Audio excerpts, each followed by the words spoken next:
자, 우리가 조금 건너뛸 거예요. 왜냐면 우리가 전체를 다 할 수는 없으니까. 1800년부터 63년까지. 이게 하나의 파트고, 그 다음에 73년까지가 우리가 공부한 하나의 파트죠. 사실 여기서 시험이 잘 나오죠. 누구야? 흥선대원군. 흥선대원군 시절에 안으로 그리고 밖으로. 한마디로 말하면 안으로는 무슨권을 강하는 거고 왕권 강하는 건데 세부적인 정책들이 나오는 거고, 밖으로는 통상수교 거부 때문에 나오는 게 뭐야? 양요 나오는 거잖아요. 그죠? 그래서 그 세부적인 내용들이 나오는 겁니다. 자, 그런데 흥선대원군이 10년 만에 잘립니다. 며느리 민씨에게 잘리는 거죠. 직접적으로 누가 저격을 했죠? 최익현 선생이 저격합니다. 이게 계유상소입니다. 1873년이 계유년이거든요. 그래서 계유상소, 이 저격문이 계기가 되어서 흥선대원군은 실각을 하게 되고 권력에서 물러나게 되고 이삿짐 싸서 경기도 양주 고등골로 내려갑니다. 이때부터 이제 실권자는 누가 된다? 민씨가 되는 겁니다. 그럼 민씨는 anything but 대원군이야. 대원군의 모든 정책을 반대로 했기 때문에 무슨 론자를 등용하죠? 통상개화론자를 등용합니다. 그게 누구야? 박규수입니다. 박규수를 조정의 넘버 3 우의정에 등용하면서 이제 개화 세력들이 과거 합격하면서 관직에 진출하기 시작합니다. 김옥균이라든가 뭐 이런 사람들이 요 무렵입니다. 이런 상황에서 일본이 강요하죠. 무슨 사건? 운요호 사건을 계기로. 그래서 1876년에 이제 우리가 최초의 근대적 조약 강화도 조약. 봐봐요. 우리가 수도 없이 많은 조약을 앞으로 배울 거잖아. 근데 출제 빈도를 봤을 때 제일 시험 잘 나오는 게 뭡니까? 강화도 조약이에요. 왜 그럴까요? 우리 본문 공부해야 되죠. 부록 공부해야 되죠. 또 뭐야? 조일통상장정, 조일무역규칙 이것도 공부해야 되잖아. 이렇게 자세하게 공부하고 이렇게 자주 시험 나오는 건 이게 밖에 없어요. 막 을사조약보다 훨씬 더 시험 잘 나오지 않나 이게? 을사조약보다. 왜 그럴까? 중요하니까. 그렇지? 할 말 없으면 중요하니까. 왜 이렇게 중요하냐고. 이게 우리나라의 뭐의 시작으로 보는 거야? 근대의 시작으로 보기 때문에 그렇게 중요한 겁니다. 그래서 최초의 뭐야? 수식어가 뭐야? 최초의 근대적 조약이잖아. 그리고 이 강화도 조약을 맺으면서 우리가 뭘 하는 거야? 문을 여는 거지. 개항을 하는 거지. 개항을 한다는 얘기는 뭐야? 이제 세계 자본주의 질서를 받아들인다는 얘기입니다. 이게 너무너무 중요하고 그래서 근대 출발점이에요. 그래서 무조건 시험에 나오고 철저하게 분석해야 됩니다. 오늘 안 할 겁니다. 오늘 안 할 거고요. 자, 그 다음에 이제 80년대가 접어들면서 본격적인 무슨 정책을 합니까? 개화 정책이라는 걸 하는 거죠. 요거 여러분 생각보다 중요하니까 외우셔야 됩니다. 좀 복잡해요. 자, 강화도 조약 직후에 뭘 보내죠? 우리가 1차 수신사를 보냅니다. 그죠? 김기수라는 사람이 1차 수신사로 다녀왔고 일동기유라는 책을 남기기도 합니다. 중요하잖아요. 왜냐? 우리 학계에서 친일파 1호로 분류하는 사람이 김기수예요. 그래서 친일파의 시조세쯤 된다라고 생각하시면 돼요. 시험 낼 가치가 별로 없어요. 본격적으로 이제 여기입니다. 1880년 2차 수신사 김홍집이라는 오빠가 일본에 갔다가 오면서 책을 한 권 가지고 돌아오죠. 정확히 말하면 책이라고 말하기 힘들고 누구라? 황준셴이라는 중국 외교관과 만나서 말이 안 통하니까 글로 서로 필담을 주고받은 거야. 6차례 걸쳐가지고. 이걸 묶은 게 바로 조선책략인 거고 그 조선책략은 엄청난 파장을 불러일으킵니다. 그래서 이걸 찬성하는 사람과 반대하는 사람으로 쫙 갈라지는 거지. 이걸 찬성하는 사람 뭐 하자? 문 열자. 조선책략 핵심 내용이 뭐야?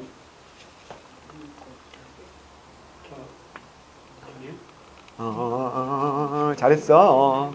잘했는데 제목에 여러분 제목을 너무 우습게 생각해요. 왜 제목이 조선책략이야? 주여, 자 조선책략. 제목을 지은 이유가 있을 거 아니야. 책을 짓고 난 다음에 뭐가 제일 중요해? 제목이 제일 중요하지 않나? 조선책략은 제목을 보면 무슨 내용인지 하나도 모르겠죠. 왜 그럴까요? 너무 많이 줄여서 그래. 풀네임을 봐야 돼. 풀네임은 러시아의 남하를 저지하기 위한 조선의 대책과 전략. 다시. 러시아의 남하를 저지하기 위한 조선의 대책할 때 책, 전략할 때 략. 이걸 줄여서 뭐? 조선 책략. 너무 많이 줄인 거지. 그러니까 우리가 책 제목 보고 알 수가 없는 거죠. 근데 줄임말은요, 우리가 처음 쓰는 게 아니에요. 우리 조상들이 줄임말을 훨씬 더 많이 써요. 왜? 종이가 어때요? 귀했지. 그래서 실록도 보면요, 자꾸 정원 이런 말이 나와. 왜 자꾸 나를 찾지? 보면 이게 승정원이야. 아, 훈련 도감이라고 안 나와요. 계속 도감 그래. 그게 훈련 도감이야. 비변사 3글자밖에 안 되잖아. 그냥 자꾸 비국 이렇게 나와. 그러니까 실록을 안 읽어본 사람들은 모르는데 자꾸 줄여. 그게 줄임말이 익숙해져야 돼. 너무 당연하지 않겠습니까? 종이는 귀하고 한정돼 있고 쓰는 글자는 많고. 그래서 이걸 조선 책략이라고 줄인 거야. 그래서 우리가 그 후손이니까 우리가 줄임말 많이 좋아하잖아. 제국의 아이들 뭐 제아 그리고 소녀시대도 뭐야 소시 그리고. 근데 절대 줄이면 안 되는 그룹 있다 그랬죠. CN블루. 줄이면 큰일 나요.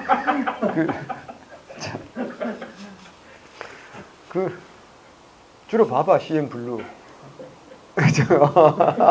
아우 꼭 해봐야 돼. 발음을 해보고 이제 깨달았어. 아우 정말. 정말 나중에 남자친구가 굉장히 좋아할 겁니다. 응? 형광등이라고. 그거 왜? 나쁜 놈이죠. 군대 가기 싫어가지고 대학원 면접도 제대로 안 보고 그래가지고 그 사람 구속된 거 아세요? 대학원 직원, 그 대학교 직원. 경위된가요? 예. 그 직원 구속됐어요. 얘는 그냥 군대 가고 끝이고. 뭐야? 하여튼. 그것들은 처음부터 걔들이 마음에 안 들었어. 왜냐하면 너무 잘생겼어. 첫 번째. 두 번째로 외톨이아라는 데뷔곡이 내가 볼 때는 표절이. 원곡 있어요. 인디밴드 원곡이 있다고. 둘 다 들어봤는데 막귀인 내가 들어봐도 거의 표절이야. 근데 표절이 아니래. 다시 뭔 소리야. 그래서 난 부도덕 정말 싫어해. 부도덕. 뭔 개소리야. 다시. 자, 그래서 조선 책략의 내용은 러시아를 막는 게 핵심이라고. 그래서 그 방법이 나오는 거지. 조선이 혼자서 1대1로 효도라고 맞짱을 떠서 이길 수 있으면 어떻게 하면 돼? 1대1로 붙으면 되지. 근데 그게 안 된다는 걸 누구나 다 알잖아. 그래서 뭐야? 중국이 충고해 주는 거야. 황충시니까. 그럼 중국이 지가 막아주면 될 거 아니야. 힘이 없거든. 그래서 어떡하라고요? 친중해라. 결일해라. 근데 이것만 갖고 불안한 거야.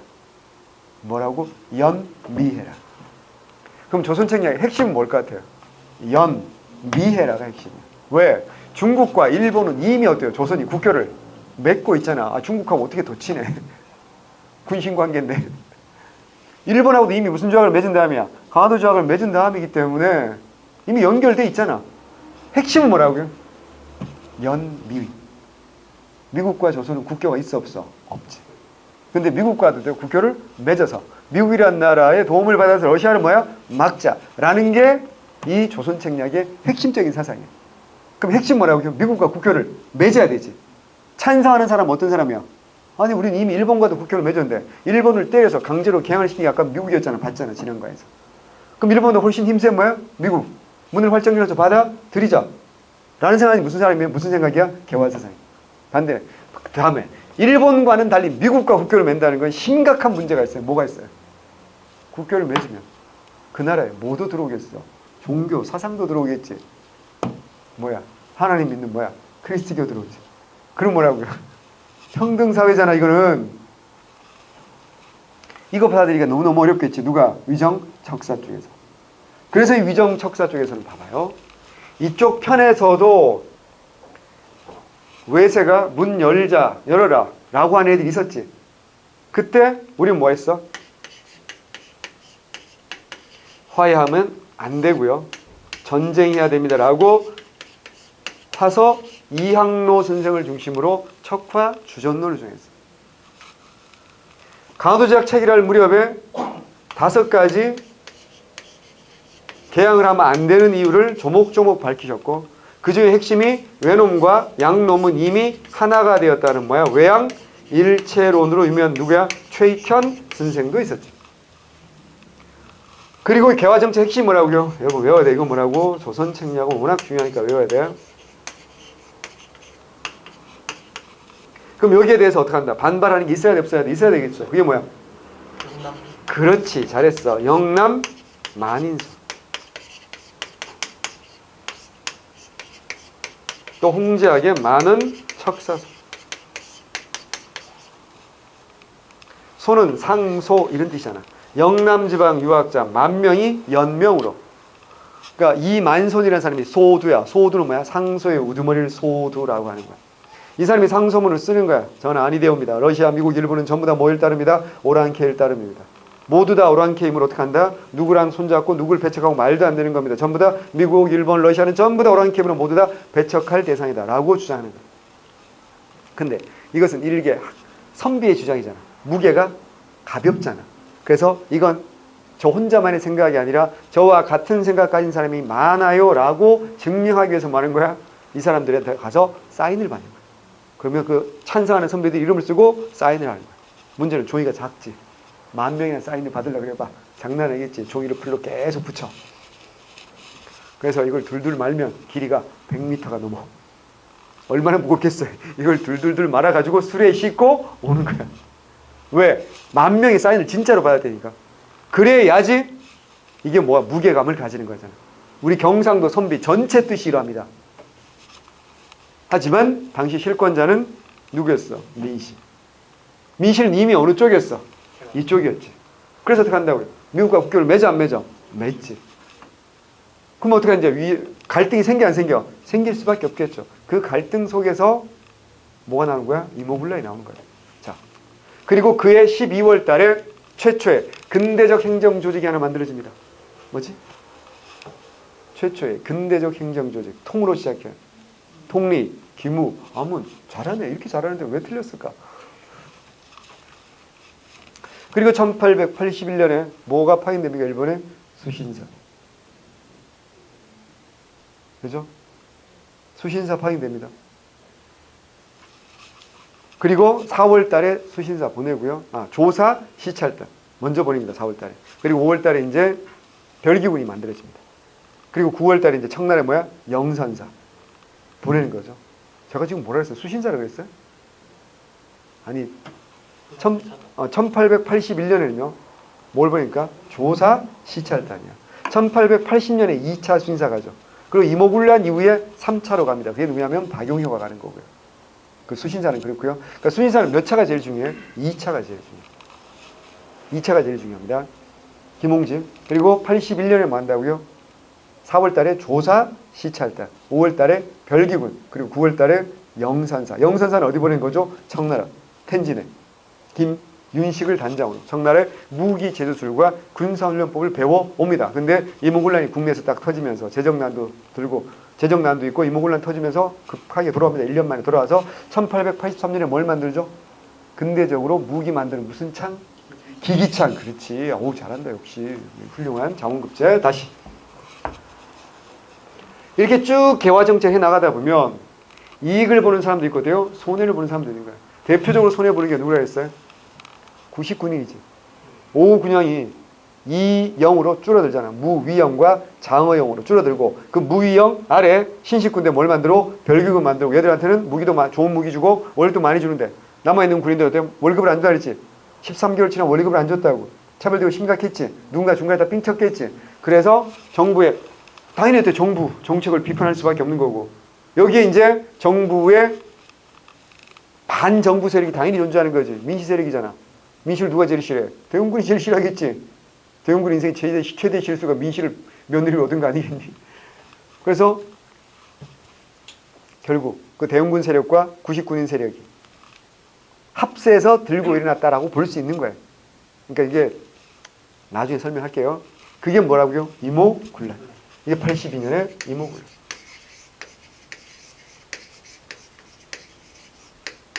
근데 이모군란은 이 위에서 들고 일어났다기보다 뭐야? 아래쪽에서 들고 일어난 거죠.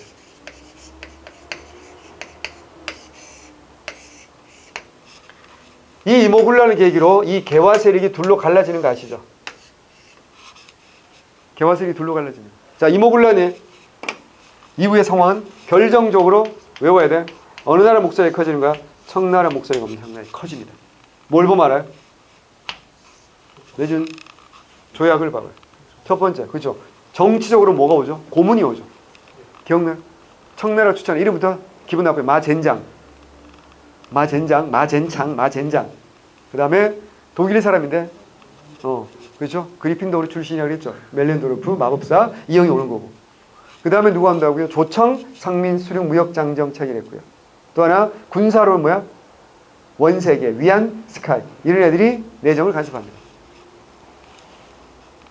그래서 이모군란이면 청나라 목소리가 점점 커질 수밖에 없는 이런 상황이라는 거 여러분이 명심해야 되고, 이런 상황 속에서 이게 나라냐라고 주장하면서 청나라가 아니라 일본의 메이주신을 본받아야 된다 라고 생각하는 무슨 계파와 급진 계파와, 아니다, 현실을 인정하자, 우린 지금 청나라의 도움 없이는 국가를 유지하기 힘들지 않냐, 온건 계파가 갈라지게 되고, 그래서 급진 계파 쪽은 이 온건 계파 김홍집과 민실파를 극딜이라는 거죠. 극딜이 뭔지 아나? 게임 용어 아닌가 이것도? 그죠? 이렇게 탱커가 있고 이렇게 딜러가 있고. 맞아요? 제가 제대로 이해한 거 맞아요? 예. 우리 딸한테 배운 거라. 그죠? 예. 공격하는 애가 있고 막는 애가 있고 이런 거 아니야, 그죠? 저희 형 잘 몰라요? 게임 안 하시는군요. 예. 그래도 배워야 됩니다. 그래야지 친구들과 대화가 됩니다. 친구들이 막 극딜 한다고 그러면 뭐해? 그게 뭔데? 막 이러면 대화가 힘들잖아요. 전 모르는 거 있으면 우리 딸한테 물어요. 우리 아들한테 물으면 잘 안 가르쳐 주는데요.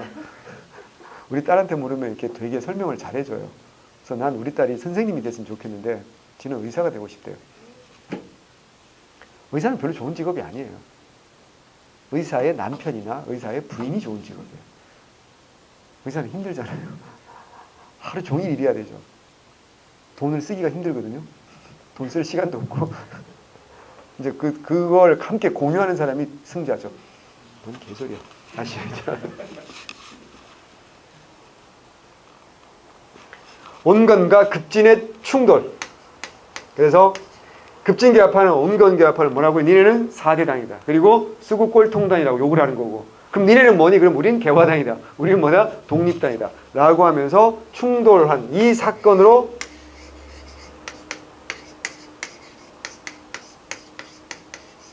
갑신정변이라는 중요한 사건이 터집니다. 문제는 이 갑신정변 이후의 상황도 결국은 누구 세력이 더 커지는 거야? 청나라 세력이 더 커지는 거죠. 왜? 이것도 이모군란도 누구의 간섭으로? 청나라의 간섭으로. 도망쳤던 민씨가 누구에게? 청나라에게 도움을 요청해가지고 청나라 실권자 리홍장 씨가 군대를 수천 명 보내가지고 이걸 군인들 흥선대원군을 잡아가버리고 이걸 진압을 해버린 거죠. 이때도 어떻게 한다고요? 청나라 군대가 어떻게 한다? 진압을 해버린 거죠. 일본 군대는 어떻게 한다? 도망쳐버렸습니다. 그러니 이모군란과 갑신정변 이후에 여러분 상황을 잘 봐야 돼. 뭘 잘 봐야 되냐면 우리나라 이쪽은 위정척사잖아. 위정척사의 두목이라고 할 수 있는 사람이 누구라고요? 최익현인데 최익현보다 더 두목이 있어. 흥선대원군 아닌가? 흥선대원군 이모군란 때 어떻게 한다고요? 청나라가 잡아갑니다. 납치해갑니다. 그래서 3년 동안 청나라 텐진 보정부에서 억류생활을 합니다. 그러니까 이쪽 힘이 강해져 약해져? 약해졌다고 볼 수밖에 없겠지. 자, 그 다음에 온건과 급진 중에서 급진, 자, 이거 무슨 죄로 처벌받죠? 갑신정부 송해 실패했잖아. 무슨 죄로 처벌받아요? 반역죄입니다. 반역죄입니다. 그래서 실패했다는 소식을 듣고 그의 가족들 어떻게 할까요? 김옥균이라든가 서재필이라든가 그의 가족들, 홍영식 제일 비극이죠. 가족도 어떻게 할까요? 거의 다 자살합니다. 특히 홍영식 아빠는 너무 이걸 잘하는 사람이거든. 왜냐하면 홍순목이라는 사람인데 영의정 출신이야. 그럼 자기가 영의정할 때 여러 번의 반역 사건을 다뤄봤겠지. 어떻게 되는지 너무 잘 알지. 아들이 실패했다 소식을 듣고 자기가 독을 먹고 죽는 건 뭐 충분히 그럴 수 있는 거 아니야. 문제는 홍영식 아들 자기 손자가 10살도 채 안 됐는데 그 아이를 그냥 놓고 갈 거야? 그래서 그 아이한테도 독을 먹여서 죽입니다. 그래서 할아버지와 손자가 같이 독 먹고 죽어. 이게 갑신정변이에요. 좀 더 해. 도망갔지 김옥균. 민씨가 가면 냅둘까? 어떻게 할까요? 계속 자객 보냅니다. 일본인데 계속 자객 보냅니다. 그래서 결국 어떻게 하죠? 홍종우라는 자객 손에 상하이에서 어떻게 한다고요? 총 맞아 죽는 게 바로 김옥준의 운명입니다. 그러니까 그러면 이쪽이 완전히 돼요. 박살났다는 거 확실히 아시겠어요? 그러면 이쪽 위정척삭도 많이 찌그러들었고 이쪽도 완전히 작살났지. 청나라 간섭 너무 심해지고 민씨일파였대요. 전성시대가 되는 거야. 그러면 청나라 간섭이 너무 심해지니까 민씨도 어때요? 자, 잘 들어야 돼. 민씨는 청나라를 사랑하는 사람이 아니 원래는 일본 끌어들인 애가 민씨 아니야? 근데 갑자기 어때요? 청나라 오빠 이렇게 된 거지. 그럼 민씨에게 중요한 건 일본 청나라 이게 중요한 게 아니겠지. 민씨에게 제일 중요한 건 뭘까? 자신의 권력이야. 자신의 권력 유지에 도움이 된다면 누구랑도 악마와도 거래할 수 있는 사람이야. 대부분 인간들은 그래. 대부분의 인간들은 그래. 여러분 있잖아. 대한민국 정치인 중에도 그런 사람들 많을까 적을까? 어마어마하게 많습니다. 제가 볼 때는 거의 대부분입니다. 우리가 있잖아. 좋아하고 지지하는 정치인들이 있겠지만 이렇게 말하면 또 저 새끼 정치 혐오 종자다 말이고 그거 아니고요. 그렇지 않은 사람들이 몇몇 있었던 거고 그런 사람들을 전 역사 선생이잖아. 그 사람들의 역사를 알잖아. 전 그렇지 않은 사람들을 좋아할 뿐이야. 그 몇몇 되지 않아. 진짜 몇몇 되지 않고 빨간당에는 정말 별로 없다는 거 아실 거고 그럼 민주당에는 많이 있을 거냐? 많지 않다는 거 전 너무 잘 알아요. 많지 않습니다. 근데 진짜 슬픈 건 뭔 줄 알아? 걔네들 다 우리 손으로 뽑았다는 게 더 슬픈 거야. 그러니까 그걸 정확하게 구분할 수 있어야 돼. 그게 있잖아. 우리가 합격하는 것만큼이나 중요하다. 앞으로 우리 인생에서. 어떤 세력이 권력을 잡고 어떤 정치를 펴느냐는 결국 그게 뭐가 되는 거야? 법이 되는 거고. 그게 전부 어때요? 우리하고 밀접한 관련이 생긴다니까요. 카메라 끄고 얘기합시다. 어쨌거나 다시. 그래서 민씨 입장에서는 청나라를 끌어들인 게 자기 권력 유지에 도움이 되기 때문에 끌어들인 거란 말이에요. 근데 청나라가 너무 어때요? 심하니까 민씨는 뭐가 필요할까? 보험이 필요했던 거야. 이걸 이해해야 돼. 민씨로 빙의해서 민씨를 이해해야 돼. 보험이 필요해서 민씨는 누굴 끌어들인 거야 이제? 그렇지. 우간다나 토고 아무리 도와줘봐야 우리한테 바나나를 몇 개 더 준다. 이게 우리가 도움이 되는 건 아닐 거 아니야. 그게 누구야? 러시아. 그래서 뭐야? 조로 미략을 추진하다가 딱 걸린 거지. 청나라한테. 그것도요. 실패로 끝났어. 실패로 끝났죠. 그러자 영국이 빡이 치죠. 어떻게 하죠? 그래 거문도를 불법 점령하는 거 아니야. 이게 1885년부터 87년 사이에 무슨 사건이야? 거문도 사건이라는 거죠. 이러자 이제 어떻게 한다? 갑신정변 이후에 요 무렵에 이제 나오는 게 뭐야? 이러지 말고 한반도를 영원히 뭐로 하자? 중립국으로 지정하자. 뭐야? 중립파론이 나오는 거지. 누구야? 우리의 누구야? 유길준이라는 사람이 있고 또 하나는 독일의 부영사였어. 이름이 새가슴이지 부들부들 부들러 몰라? 부들부들 부들러 이거야 이금. 누가 됐어요? 어쨌거나 민씨는 청나라 세력을 등에 업고 모든 권력을 독점하고 있지. 중요한 게 뭔지 알아? 자기를 견제할 세력이 없잖아. 흥선대원군이요. 3년 만에 돌아온 이유는요. 딱 하나입니다. 청나라가 3년 만에 풀어준 이유가 조로 미략이 탈로가 딱 나니까 청나라가 민씨를 견제할 목적을 풀어주는 겁니다.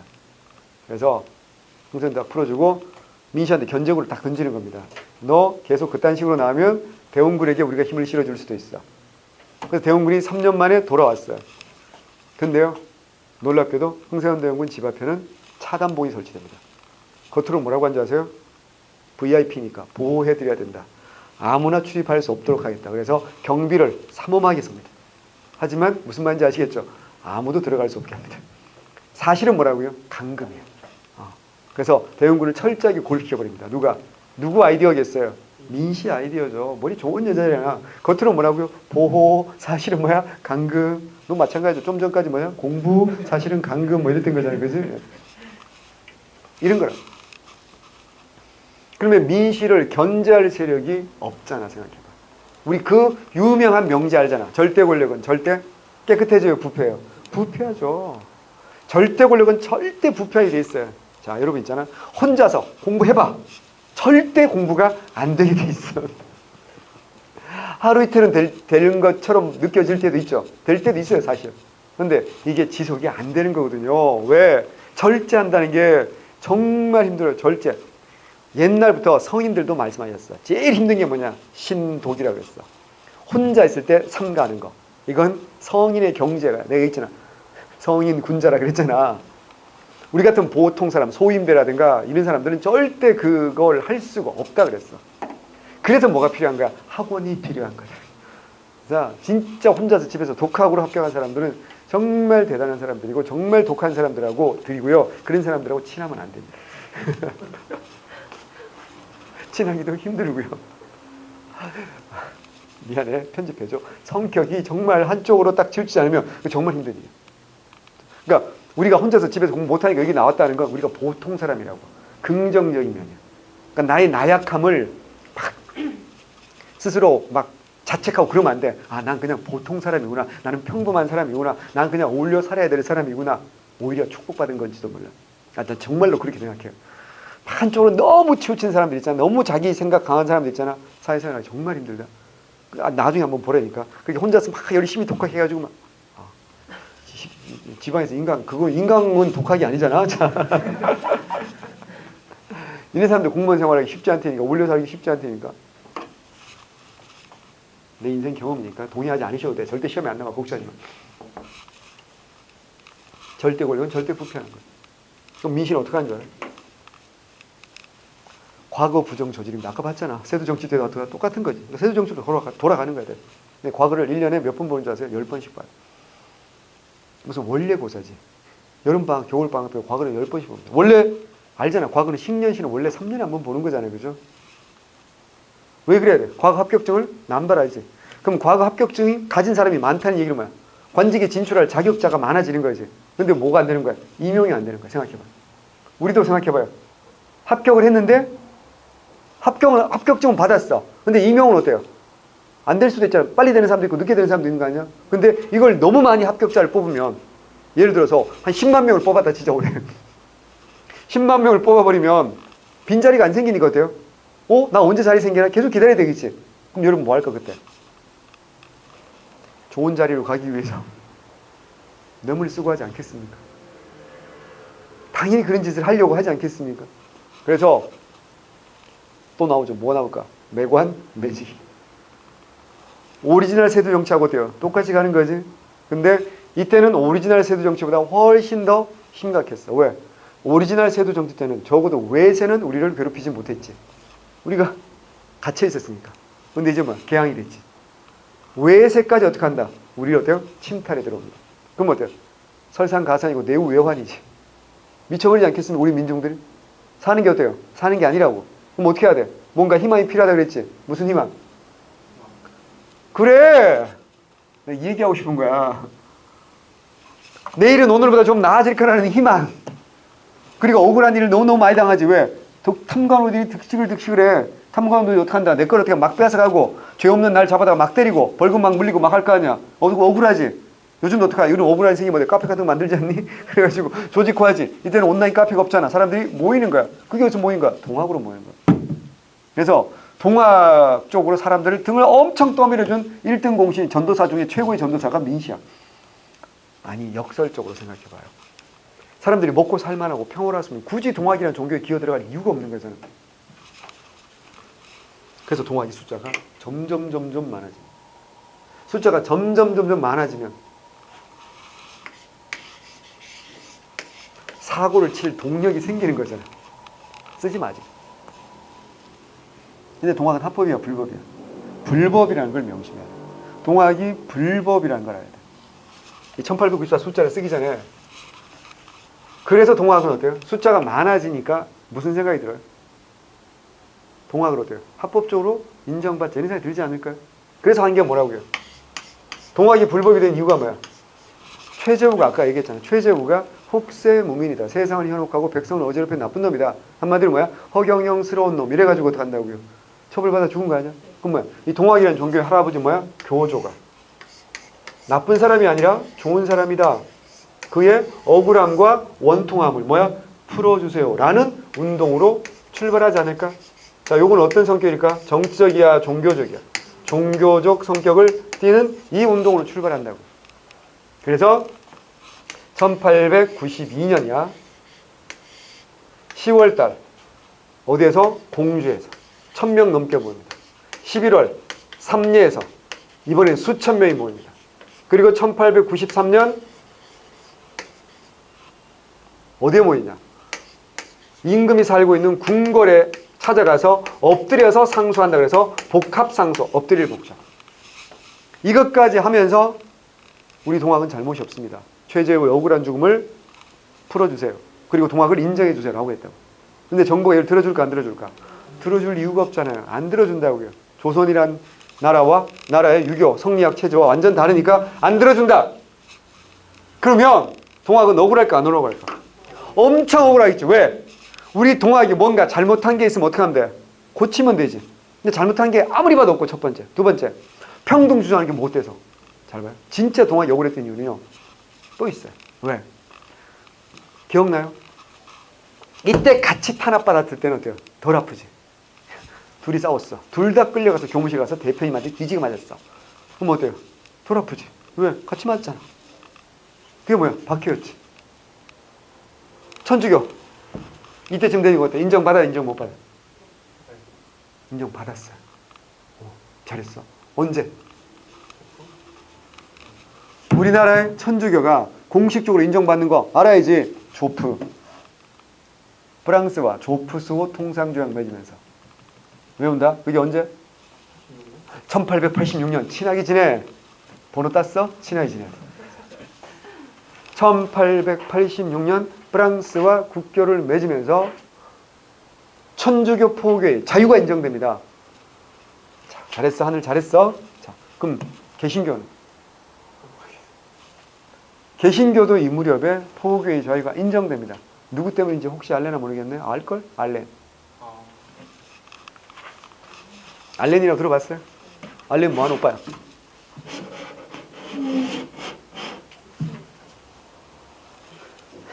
뭔가 이상해. 알렌 뭐하는 오빠야? 선교사 잘했어요. 선교사인데 일반적인 선교사와 달랐죠. 일반적인 선교사는 대부분 다 선생님이었어요. 그래서 아펜젤라는 오빠가 만든 게 배제학단이고 스크랜튼 아줌마가 가출 청소년 한 명 데리고 출발한 게 이화야. 이화학단. 그게 오늘 이화여대 돼 있는 거 아니에요. 그래서 뭐 정신이라든가 뭐 굉장히 많은 소위 말하는 미션 스쿨들이 만들어져요. 그런데 아니잖아. 이 알렌은 뭐야? 의료 면허가 있는 의사였다고. 그래서 이 사람들 다 20대 초반이야. 생각해봐. 당시 조선은 오지 중에 오지 아니었을까? 오지 선교 가는데 60대, 70대 선교사들이 가겠니? 그래서 젊은 애들이 온 거야. 근데 의사인데 자기 의료 기술을 펼칠 수 있는 기회는 없었겠지. 생각해봐. 조선의 환자가 배가 아픈데요. 알렌이 말을 한번 열어볼까요? 너 같은 배를 열어본다. 이거 받아들일 수 없는 거잖아. 근데 누가 갑신장부에도 누구야? 민영이건. 민씨의 조카 민영이건 이미 어때요? 칼을 맞았지. 그래서 죽기 직전이었지. 그러니까 어떻게 하냐. 이걸 잘 꼬매준 거지. 바느질을 잘한 애가 바로 알렌이야. 그래서 인정받아가지고 이 사건 이후에 알렌은 뭐가 되냐. 어의가 돼. 어의. 왕과 왕비의 의사가 됐다. 그러니까 어때요? 이제 개신교도 탄압할 수가 있어 없어? 없지. 그럼 봐봐. 개신교도 천주교도 이 무렵에 다 인정받았어. 그런데 거꾸로 말하면 뭐만 인정 못 받아? 동학만 인정 못 받아. 말도 안 되지 않나? 그래서 동학 농민운동이 실패한 다음에 일부 세력이 동학 실패한 다음에 무슨 당이라고 뻥을 쳐요? 영학당이라고 뻥을 쳐요. 영학당. 우리 영국 종교다. 영국 종교니까 뭐 하지 마라. 탄압하지 마라. 그런 이름이 나온다고. 걔네들이 다 뭉친 게 결국 1900년에 무슨 당? 활빈당. 그래. 이제 알던 이름들이 이제 나왔는데 이제 이렇게 지는 거야. 자, 중요한 건 이런 경험들이 쌓여야 되는 거야. 이래서 사람들이 화가 많이 나겠지. 그래서 어떻게 한다고요? 욕하면서 서울에서 내려오겠지. 그래서 뭐 할까? 우리가 잘못한 게 있으면 우리가 고치면 되는. 우리가 아무 잘못이 없으니까 우리가 고칠 건 없으니까 뭘 고쳐야 썩어 빠진 세상을 바꾸자. 이런 생각하지 않을까? 썩어 빠진 세상을 바꾸려면 이런 구호만 가지고는 안 되겠지. 이런 구호도 외쳐야 되겠지만 좀 더 많은 사람을 끌어모아야 되니까 좀 더 많은 사람을 끌어모으려면 어떻게 해야 돼요? 사람들의 불만을 잘 대변해 줘야 되겠지. 그래서 나온 게 당시 사람들이 힘든 이유가 두 가지 아닌가? 첫 번째는 뭐라고요? 그래, 민시정부의 부정부패. 결국 뭐야? 그게 뭐야? 탐관오리지. 탐관오리 몰아내자라고 하면 많은 사람들이 어때요? 찬성하겠지. 또 외놈과 양놈들을 뭐하자? 배척하자. 이러면 외놈과 양놈 때문에 힘들어진 사람들이 좋아하지 않겠습니까? 그래서 외놈과 양놈을 배척하고 큰 의를 드높인다. 척, 외양, 창의. 이건 종교적이야, 정치적이야. 이제 이미 어때요? 정치적 성격이 아주 강해지는 거지. 요게 이제 1893년에 3월 달에 충청도 보은에서 보은 집회가 벌어져요. 이 보은 집회 몇 명이 참여했냐? 3만 명에서 8만 명이 참여했냐? 별로 안 많아 보이죠? 당시 서울 인구가 15만 명이야. 그럼 서울 시내 인구가 15만인데 8만이 참여했다는 얘기는 서울 인구의 절반이 참여했다. 자, 지금 서울 인구가 거의 1000만 아닌가? 그럼 500만이 참여해서 한 달 내내 촛불 집회했다고 생각해요. 자, 500만이 매일 모여가지고 한 달 동안 촛불 집회하면 어떤 정권도 끌어내릴 수 있어요. 권력자 입장에서 이거 오줌 쌀 일이니까 진짜. 정말 무서운 일입니다. 장난 아닙니다. 한 달이 지났어요. 농민들이 눈빛이 흔들립니다. 4월이 됐죠. 모내 지러 가야 되죠. 봄이 왔죠. 농사 지러 가야 되잖아. 우리 정부에서 어윤종을 보내가지고 니네 빨리 해산해라. 그렇지 않으면 우리 물대포 쏘겠다. 캡사이신도 잔뜩 넣어놨다. 니네 많이 매울 거다. 뭐 이러면서 위협을 하기도 했지만 요까지는 뭐냐면 요거를 이끌던 리더는 지도부예요. 지도부란 말은 누구냐면 최시영 선생이에요. 최시영과 손병희 등의 지도부야. 이 사람들은 강경파일 것 같아요. 온건파일 것 같아요. 온건파. 최시영 선생은 종교인이야. 뭐가 아니라 정치인이 아니라 종교인. 그런데 이 무렵에 전라도 금구에서도 모임이 있었다. 가지고 있었다. 10,000명 넘게. 이 금구 집회를 이끌던 리더는 달라. 여러분 아는 사람 드디어 나와. 누구야? 전봉준. 전봉준은 대규모 집회가 열렸다는 소식을 듣고 금구에서 사람들을 모아서 집회를 가지고 보은 집회로 갔다고. 근데 벌써 해산해버린 거야. 그래서 1893년은 조용히 끝난 거야. 뭐 해야 돼? 농사 지어야 되니까. 문제는 뭐야? 농사가 끝난 다음에 큰 사건이 기다리고 있겠지. 여러분이 기다리는 뭐야? 동학농민운동. 자, 그러면 전봉준은 어떤 사람인지 가볍게 간단히만 말씀드리면 전봉준은 1851년생입니다. 1851년이 참 희한하네요. 역사적으로 유명인들이 많이 태어났어요. 첫 번째, 민씨 1851년생. 김옥균 1851년생이야. 전봉준 1851년생. 더 놀라운 거 뭔지 알아요? 이들이 거의 죽은 것도 비슷해. 1894년 3월 달에 김옥균이 제일 먼저 죽어. 얘기했잖아. 민씨가 보낸 자기. 그리고 1895년 3월 달에 전봉준이 사형이 돼. 그리고 전봉준이 죽고 채 6개월도 지나지 않아서 민씨는 일본 놈들에게 죽지. 뭐야? 을미사변. 아마 다 만났을지도 몰라. 하늘에서. 근데 보면 잘 봐. 전봉준하고 김옥균은 결국 누가 죽인 거나 마찬가지야. 민씨가 죽인 거나 마찬가지지. 근데 그 민씨를 누가 죽였어? 민씨를 누가 죽였어? 일본이 죽였잖아. 봐봐요. 이게 얼마나 중요한 거냐면 이쪽 편에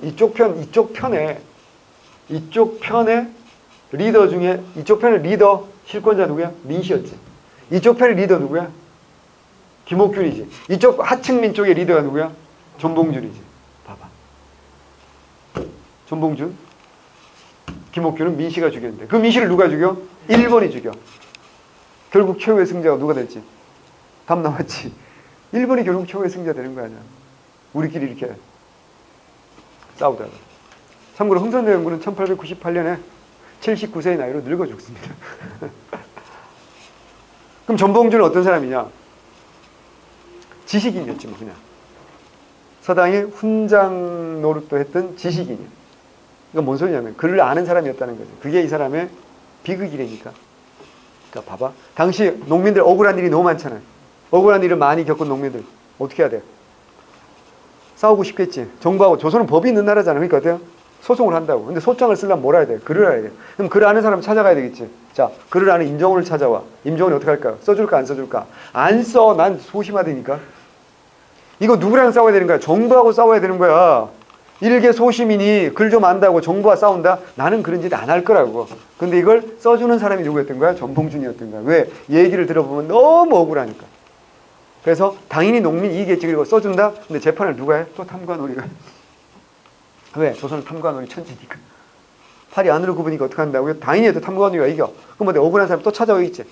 막 이런 일을 한두 번 겪는 게 아닌 거야. 그래서 세상에 눈을 뜨게 되는 거야, 전봉준.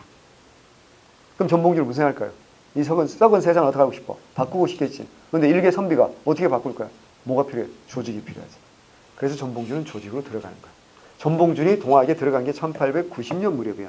나이 40살 무렵에 종교에 들어갔다고. 그건 뭔지 아시겠죠? 모태신앙이 아니었던 거지. 모태신앙이 아니라 이 무렵에 들어간 건 종교 조직을 이용하기. 그러니까 동학이 숫자가 많아지니까 아까 얘기했잖아. 숫자가 많아지면 자 둘로 나뉘는 거야. 크게 보면 종교인과 정치인으로 나뉘는 거야. 무슨 말인지. 그래서 최시영 선생은 철자 뭐야? 종교인이야. 최재우라든가 최시영, 손병희까지는 그냥 종교인이라고 보면 돼요. 근데 전봉준 같은 개혁 그룹이 들어가게 되는 거고, 그래서 이 사람의 인생은 꼬이기 시작하는 거고, 그는 45이라는 우리 나이로 젊은 나이에 생을 마감할 수밖에 없는 거죠. 그러나 지난번에 내가 얘기했겠지만 그가 이렇게 어때요? 죽었기 때문에 우리는 뭐 하는 거야? 그를 기억하지 않는? 자, 임종원 이렇게 살다 죽으면 누가 임종원을 기억하겠냐고. 그럴 리가요. 기억하지 않는다니까. 그냥 평범하게 살다 죽으면 아무도 기억하지 않아요. 기껏 해봐야 뭐 아들, 손자까지 기억하면 오래 기억해 주는 거지. 그러다가 그 시대가 지나면 어떡한다, 이제. 코코라는 영화 보셨죠? 결국 사라지는 거야. 저승에서조차 이제 완전 사라지는 거지만, 그 전봉준 같은 사람은 어때요? 영원히 사라지지 않겠지. 제 생각에 잃은 게 영생이 아닌가 싶어. 어쨌거나. 그러니까 그런 비슷한 사람이 또 있었다고 그랬잖아. 부산에서 아주 부산 상고 나오고 키 작고 못생기고 가방끈 짧은, 근데 머리는 좋아가지고 사법고시 합격했던 1976년에 사법고시 합격했는데요. 그때 몇 명 뽑았냐면요. 60명 뽑았어요. 60명. 얼마나 공부를 잘했겠어. 근데 이 사람이 어때, 이제 막 돈 벌어가지고 요트도 타고 막 이제 행복하게 살 무렵에 영화 봤잖아, 그지? 변호인이라는 영화 봤잖아. 그 무렵에 이제 인생이 꼬이기 시작하는 거지. 인생이 꼬이기 시작해서 어떡한다? 돈은 못 벌고 그때부터 이제 인권 변호사가 되고, 그리고 결국 뭐가 돼? 정치를 시작했고 국회의원이 되고 대통령이 됐지만 죽음은 그렇게 참혹하게 죽음으로 끝났어. 하지만 그게 어때? 실패는 아니지, 봐봐. 그 죽음을 계기로, 그의 죽음을, 노무현의 죽음을 계기로 수많은 사람이 뭐 한 거야? 각성을 한 거야. 그러니까 지금 대통령도 원래 정치할 뜻이 1도 없던 사람이야. 노무현이 국회의원, 정치한다고 했을 때 제일 말렸던 사람이 문재인이라고. 왜냐면 같은 법률사무소 같이 했던 사람이니까. 만약에 노무현이 그렇게 비참하게 죽지 않았다면 지금 대통령이 정치할 일이 1도 없었다니까. 뭐 또 그런 사람 또 많잖아. 왜? 청와대 민정수석하는 조국. 그 사람 서울대 교수였잖아. 지금도 교수 신분을 유지하고 있죠. 그런 사람들 정치할 생각이 제가 볼 때 1도 없는 사람이었는데 그냥 강제로 정치를 할 수밖에 없게 된 거지. 사람들을 각성을 시킨 거지. 그러니까 한 사람의 삶이, 한 사람의 리더의 삶이 정말 큰 울림을 줄 수 있는 거지. 근데 그게 권력자의 편에 서서 민중을 탄압할 때는 절대 그런 울림을 줄 수가 없는 거지. 민중들의 힘에 곁에 서서 민중들과 함께 어울린 거지. 자, 이러면서 이제 1893년은 지나가고 농민들이 이제 추수가 끝나면 어때요? 할 일이 없지. 요즘은요. 그래가지고 뭐 하는 거야, 농촌에. 왜 비닐하우스 이런 걸 자꾸 만들고 하는 게 농촌에서 겨울에도 이제 할 일이 생겨야 되는 거거든요. 할 일이 없으면 뭐 한다고요? 옛날에 뭘 제일 많이 했을까? 도박입니다, 도박. 가을에 추수했잖아. 목돈 생겼잖아. 이거는 뭐 하는 거야? 그래서 도박꾼들이 다 농촌 돌아다니면서 이렇게 막 사기 쳐가지고 돈 다 뺏어간 거나 마찬가지지. 그 희생자가 누구야? 조승우 아니야. 조승우. 그래서 타짜라는 영화 생긴 거야. 참. 맞습니다. 제가 농촌 출신이어서 잘합니다. 진짜 제가 어릴 때만 하더라도요.